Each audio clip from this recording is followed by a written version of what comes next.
Hey, friends, welcome back to yet another exciting episode of Friends of the Squared Circle. I'm your host, Cranberry Q, a.k.a. my real name, the #1 beard in all of pro wrestling podcasting. That's a self-proclaimed title, Mike, so no one can take it away for me. We want to give a huge shout-out to our sponsors at Inside Out Nutrition, Superior Creations, Darren Corbin, right above my shoulder there. And if you want to be just like me, Mike, and be featured on your own episode of Friends of the Squared Circle, hit us up on Facebook, YouTube, Instagram. We're starting to use Twitter again. I don't know why, but we're just trying to find all of our friends. But Mike, how are you doing tonight? And let's not mention that I messed up the date because we don't want to tell people that. Yeah, I don't know what you're talking about. We're right on time on the right date. No, I'm doing great. Thanks for having me. I was surprised you had reached out, but I'm happy to be here. Yeah, I know you've been on my radar for a while. You've done some stuff for True North Wrestling and I believe MAW in the past here. So I know you've been quite busy, so I've been just kind of picking my shots here. But we're here to talk about your wrestling fandom, and I'm kind of excited to see what you have to say. And I know kind of the area that you're going to mention, and I'm excited to kind of jump into that with you. But what was that first wrestling memory that you can remember? I remember it so specifically. I was a very small boy. If I was to guess the year, it's 85, 86. Mm-hmm. I remember specifically the Four Horsemen chasing Dusty Rhodes down in a car and jumping him at a gas station. Nice. And I remember just being floored by like, how is this happening? And why is the cameraman there? And why isn't anybody helping Dusty? And that's my first memory of professional wrestling. Yeah. This is an era, like I said, I'm excited talking to, because usually the Attitude Era is the main focus. And, what is it? The Ruthless Aggression that kind of came after that. But, now you saw that. Were you kind of like sympathetic towards Dusty Rhodes, or were you like, get him Four Horsemen? I wasn't really sympathetic. I just remember being so confused as to why this was being allowed to be on wrestling. Like, this isn't wrestling. And thinking about it now, I must have watched other wrestling to understand the concept of it, but I just remember that sticking out in my brain is like, somebody's got to help this guy. He's getting beat up and tied to a truck. And yeah. Wild times back there in the 80s. I know, like, the reason I hated Ted DiBiase so much wasn't because he was the $1 Million Man. It's because he stole Sweet Sapphire from Dusty Rhodes, and I remember him chasing the limo. I had that VHS tape of SummerSlam, and I would watch that over and over again, and I would just be like, oh, here comes the part where he runs after it. Fast forward. Yeah. And I remember seeing him at a show in Duluth, Minnesota. I'd be like, it is an honor to meet you, sir, but just know, as a kid, I absolutely hated you for what you did to Dusty Rhodes. And he just chuckled, and I got his book signed from him that day. But very cool. Yeah. That one lives rent-free in my head, of him stealing Sweet Sapphire, because I'm a Rhodes guy, and it just, every time I think about it, just gets me bubbly from the realness of pro wrestling. So, well, very good. So as you're getting older, how did you consume your content? Did you do the tape trading back in the day like me? Did you play the video games? Did you read the magazines? How did you get your content, as they say back in the day? Yeah, we didn't have cable, man. So when the WWF was rocking and rolling, I was a big Hulkamaniac. We'd rent the VHS tapes at the local video store. I was lucky enough in the small town that I'm from in southern Minnesota that at the time they had a really great bookstore that carried every wrestling magazine you could imagine. Oh, nice. So I was buying everything and just trying to consume it. I'd spend hours in that bookstore just learning about, beyond the WWF, what else is out there. And that's, that was a great tool to have at my fingertips at that age.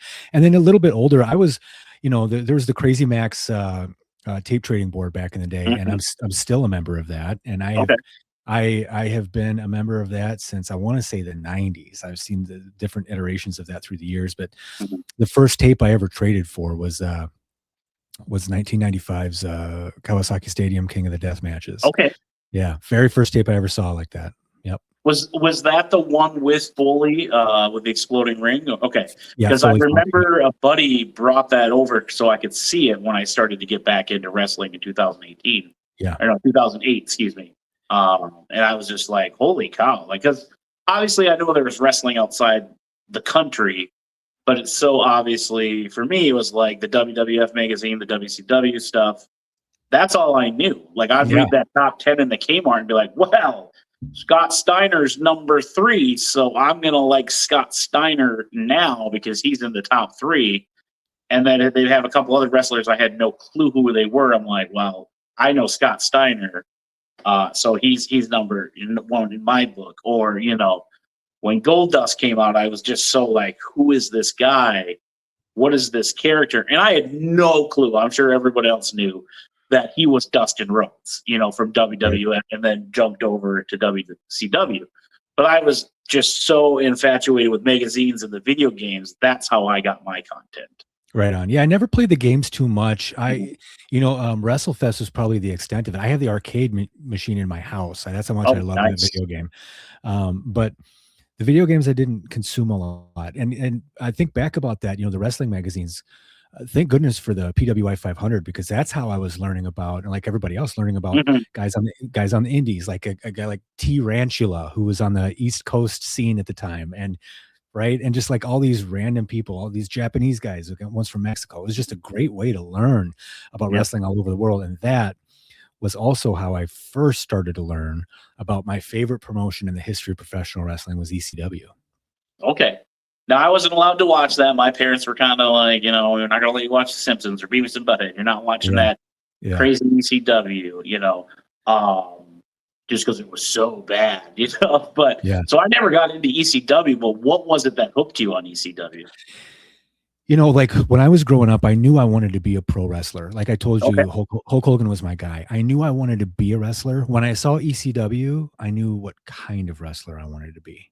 Okay. And what I mean by that is a little bit more, because, all the guys in the 80s in the WWF were just these big behemoth men. And, I'm 5'10" at best and, like 220. And so I just knew, and as a kid, I wasn't that big either. So I knew that I was going to have an uphill battle to climb to be a wrestler. But then when I saw ECW, I was like, wow, these guys look like just like normal dudes. And it's more about like what you can do in the ring. It wasn't just hardcore stuff. It was what you can do in the ring and showcase that versus size and strength, And so that's what really changed my mind. Like I knew I wanted to wrestle, but this really drove that home for me. Yeah, definitely guys like Mikey Shipwreck, Spike Dudley, even Guerrero and Malenko, like you said, not everything was hardcore. And then, they brought in the Luchas first, and then WCW stole it.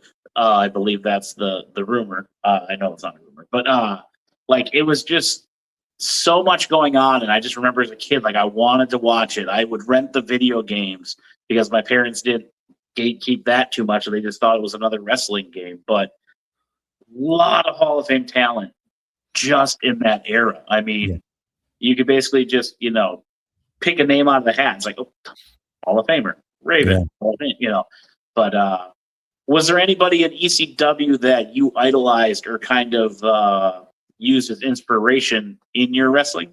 For sure. The first guy that I fell in love with in ECW was the Sandman. Okay. Hands down. So the first time I saw ECW was 1996, and it was they were kind of leading up to, because Barely Legal, their first pay-per-view was April of 97. So fall of 96 is when I started watching it. And we had a satellite dish out on the farm at that time, and we'd get it at like 2:00 in the morning on like the Sunshine Network or Empire Network. And I'd record it on my VCR and I would watch it the next day. And but the Sandman really caught my attention. It was just so different. And frankly, like my dad, when he was alive at the time too, my dad was a big wrestling fan, and we both bonded over the Sandman. We were like, this is our guy, this is definitely our guy. And then years later, ECW was when it had grown. I can tell you about my times meeting the Sandman shortly, but the Sandman was the first guy in ECW. And then shortly thereafter was Steve Corino.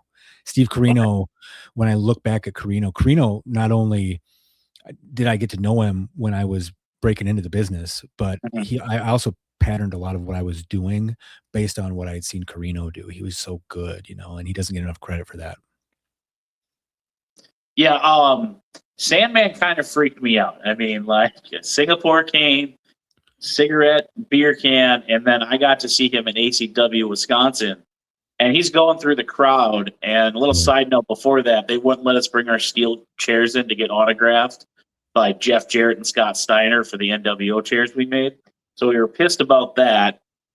And then he comes walking through the crowd with his, his cane, his beer, and security stops him. And I just laughed because he says it loud enough for everybody around us to hear was, "I'm part of the show, you fucking idiot." And I was like, that's a man's man right there. And I was like, he freaks me out, but not in a bad way like Lance Hoyt. I will run away from Lance Hoyt. I know you're all thinking I'm not a runner, but when a fat guy's got a scoot, I'm scooting because that man freaks me out big time. He's yelled at me like 4 times at shows. I'm like, no, I don't like you. You're scary. Right. Go ahead. No, I was going to say the first time that I met the Sandman, it was actually his debut on Nitro, and I had heard that he was going to, and I had a friend that knew Sonny Ono, and they smartened us up to where the after party was, where all the boys were staying, what hotel it was after Nitro. So we had shown up to Nitro, and I had a sign with me that said, "I miss the Sandman," and I just remember like, I was hoping that was going to be his debut. We had heard that it was, and then security, and it was. He came out as Hardcore Hack, but the security guards came and took away my sign because it said the Sandman on it. But I met him that night at the hotel, and he was so stinking nice to me. And about 2 years later, well, actually, I should back up a little bit further. I had written a letter to ECW headquarters, specifically to the Sandman, a year before that. So he was still in ECW, Barely Legal had already happened. So this is 97. He called my house, the Sandman called my house, left a voicemail on our answering machine. And I remember my dad telling me when I got home from school, like, the Sandman called you today. And I was like, no way. And sure enough, he was like, yo, this is the Sandman. It 100% was him. The greatest thing ever. Yep. It was awesome. And I hand wrote him a letter, just basically telling him how he's like my favorite wrestler and stuff. Right. So I met him in 98 after Nitro. And then in 2000, he was back in ECW at that point, and they had come through La Crosse, Wisconsin for a house show. And I got in front row seats for that. And I stuck around after the show to help tear the ring down. I was 17 years old. And I got to hang out with the Sandman and New Jack after the show. They invited me out to the bars with them, and I couldn't get in because I was a minor. But he was so nice to me, and even like when I remember after that I had gone to one of the ECW TV tapings at the University of Minnesota, and I had this big sign that says "Pour beer here," and you can see him on camera. He's making his way up to where I am, but gets stopped short because of where he was at in his entrance music on the song. So he got to a certain point in the song, he had to turn around and face the hard cam. And so we made eye contact, and I was like, he's coming. I'm going to be the guy. He's going to pour beer in my mouth. And again, I was like 18. Right. So, but you get away with more back then, man. But that was my run-in with the Sandman. He was very cool to me when I got to meet him. And so I've always remembered that. And I'm actually, like, WrestleCon is coming up in just a couple of weeks. The Sandman's going to be there, and I'm 100%. I've got a picture of me and the Sandman from after Nitro where I'm wearing my high school Letterman jacket, and he's got his arm around me, and we're just like, and so I'm going to show him that photo and be like, this was, and he's going to not have any clue, right? But I'm going to go in full mark out mode at that point and be like, dude, let's get another, let's update this photo here. Yep. That's such a core memory, that's going to stick with you, obviously. And like you said, you're going to go to WrestleCon, you're going to bring it back up, you're going to update that picture, and that's what wrestling's so great, is like these moments are capitalized, like in our lives. For me, it was like when I got to hang out with Scott Hall, and he was so excited about X-Pac getting clean and healthy, and getting to hang out with Teddy Long at an MAW show. He kept coming over and stealing candy from our table. Like, I helped him find the bathroom, and then he was asking me about the podcast when I first started. So, like, it's just those core memories that we'll hold on to because of our childhood, in a sense, When I got to meet Baron Von Raschke, he put me in the claw, and I freaked out got to meet him 30 plus years later, and I told him the story twice, and he's like, "Oh, I would never do that to a kid." It's like, Yeah. well, you did, you know. Yeah, and that man looks like he's never aged. I'm Yeah, sorry, that's true. Yeah. he has not aged a bit, and he is super cool too. So as you're getting older, did you lose the wrestling fandom? I know a lot of people who have been on the show have. If you haven't, that's also cool. But like, did you ever lose the fandom for a little bit, or has it just been Oh gas man, pedal since you were, teen? I got into the business when I was a teenager, and Okay. when I was breaking in, we're talking late '90s, early 2000s. It was frowned upon to be any kind of fan of the business whatsoever. So you had to be like a closet fan. You know what I mean? You couldn't Okay. talk Yep. about that kind of stuff, especially like if we were, because I was an extra for Monday Night Raw in 2005, and I'm in the locker room with everybody, like Benoit, Mhm. everybody. And Mhm. I walked by Vince McMahon, you know what I'm saying? And so you have to be able to turn on the business side of you and not, but internally you're still that little boy Mhm. who's just like marking out Mhm. like no other, but you don't tell anybody that, you know what I mean? Yep. And so but what happened was in the early 2000s is that I stopped watching wrestling because I was on the road so much and I was in the business Okay. that, like, when you talked about ruthless aggression and stuff earlier, I know guys that I worked with that were getting signed into that. And Okay. I remember working with Ken Anderson and Mhm. thinking, this guy's going to be one of the next guys that gets signed out of Minnesota, and sure enough, he was. And so, but I wasn't watching wrestling back then. Really, once ECW folded, I backed away from it, and I Okay. never. It was hard because when I got out of wrestling, I distanced myself from wrestling altogether, and it probably took about a decade for me to like fully say, okay, I can be a fan again, because it's this weird thing when you're a wrestler. You also have this unexplainable like critical eye about wrestling, and it's really hard to put that in the back seat and just put fan goggles back on again. Right. I know that sounds Right. weird to say it, but it's just the way it is. Now I can fully watch a show. I just watched Chad Chad, I was going to call him Chaz Betts because that's what he was when we Oh yeah. Yeah. Chad but Gable. Yeah. Chad Gable, the Americano AAA main event that just happened here was like an hour long, whatever. One Mhm. of the greatest wrestling matches I've ever seen in my life. I got to just sit down and enjoy it as a fan, which was Yep. cool. So I'm able to do that now, but for a very long time I wasn't able to, and we had to be closet fans back in the day. And you make a very good point. Is those goggles. Like a lot of fans start to get those where they think they're smarter than the average bear. I feel like it just sours them on pro wrestling. And I've told other podcasts and I've told other people, like, when I do this, like, you may like, say, CM Punk. I don't like him, but I'm not going to bash you because of it, because that's your perspective and your opinion. You may like AEW, and I might like, say, the Indies more, but I'm not going to critique it. I want Right. everybody to enjoy what they enjoy. So, like, eh, fans definitely the IWC. Some days I just shake my head, but I'm just like, not even gonna let it bother me. I'm gonna post a goofy video and then just keep moving and ask my Yeah. questions so that I keep my brand light and fun. But Yeah. Yeah, you know what's crazy is that like I'm a Jim Cornette guy. I am. mhm, I love Cornette. But Cornette hates deathmatch wrestling. And the mhm, thing that I love to watch the most to this day, because of that 95 King of the Death Matches, mhm. is deathmatch wrestling. Now, I dabbled in it when I was a wrestler, but Oh, okay. not to the extent of what I see now. I was on the road with Madman Pondo, Necro Butcher, Corporal Robinson, Axel Rotten, all these guys Oh, that wow. were that Okay. Yep. were fully immersed in all of that stuff. And so I was dabbling a little bit, but it just Mhm, wasn't. I would much rather watch it. So now, like, there was a deathmatch tournament that happened last year in Minnesota, and I went to watch that as a fan. And I mhm. think they're doing their second one here pretty soon. I'm trying to figure out if I'm going to go do that again. So, but that's kind of my sweet spot right now, is just finding some stuff like that just is Mhm. kind of outside the norm. What's that promotion? That's out of Minnesota though. The one that you're talking about. The They were. I know Okay. that this show is being run in Hudson, Wisconsin, but it's Wrestle Verte.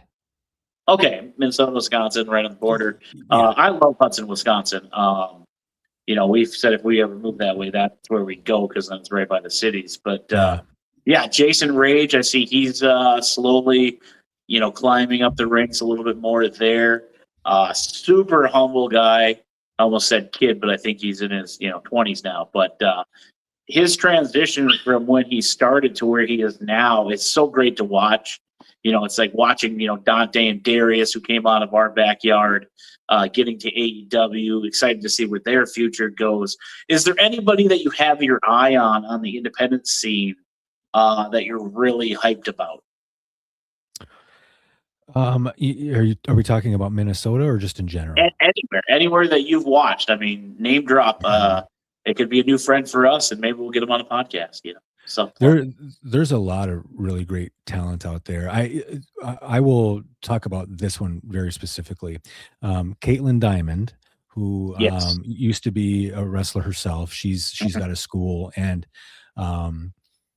I do love Japanese wrestling as well. I watched that. I studied that. I mimicked that when I was a wrestler, and I screwed up my deal to go to Japan when I was wrestling. Okay. So I almost got there, but she's been there and she's done it, and she's done some Ring of Honor. She's done all these things, and now she's training a whole new generation of wrestlers. Yep. And I've kind of got my eye on that. I like what she's doing. I like what her style is when it comes to training people. I like what her method. She's old school. Yep. And I trained under some old school guys, and so I appreciate that about her. And she is not afraid to speak her mind, and she is one tough cookie. She worked a vendor table with us at MAW Grand Slam last year. She's been on our show, our sister show, and we're actually going to be vendoring. I just kind of confirmed some stuff with her. We're going to be doing the July 31st, I believe it is, for the Iron Heart show down there with Blair Onyx. I just blanked on the guy coming in with the cool mustache that Matt Cardona put over here recently. Oh my gosh, I was just talking about it today, but I'll put the poster up online, folks, so you can look at it. Holiday, I think his last name's Holiday. Oh my gosh, you would think I'm a wrestler fan here and know all this stuff, but I move on. Yeah, Caitlin Diamond, awesome stuff they're putting out Ironheart Pro there. For the people that don't know, what was your wrestling name, and where did you basically work? We'll kind of touch on that briefly here. Sure. I wrestled as Cowboy Gator MaGraw, and I was based out of Minnesota, but I wrestled all over the United States, Nice. And I did a few shots in Canada as well. You didn't run into Chad Poutine, did you? No, he was, I believe he's way after my, I got out in 2007. 2007 was my last match. And then you mentioned Grand Slam. I did my return match at Grand Slam last November. So that was my first time in the ring in 18 years. Okay. So who did you work that night again? It's all blurred together. Corbin? Yeah. Okay. Nice. I always thought him and Darren were actually related. And I found out that's not true. I was like, that is not true. And the funny thing is I'm the one that gave Aaron his name. Aaron and I broke in together, and I gave him his name, and then he ended up, because Darren went to the same school as me and Aaron and Cody O'Neill and a bunch of other guys, Eric Cannon. And so Darren looked a lot like Aaron. And so we were like, well, you guys are going to be brothers. You could just be Darren Corbin. And that's how Darren got his name, is because of through tagging with Aaron. Gotcha. And they are related to Baron Corbin, if anybody's wondering. That he just returned to SmackDown. Lastly, before we get you out of here, you mentioned that you're a huge Sandman fan.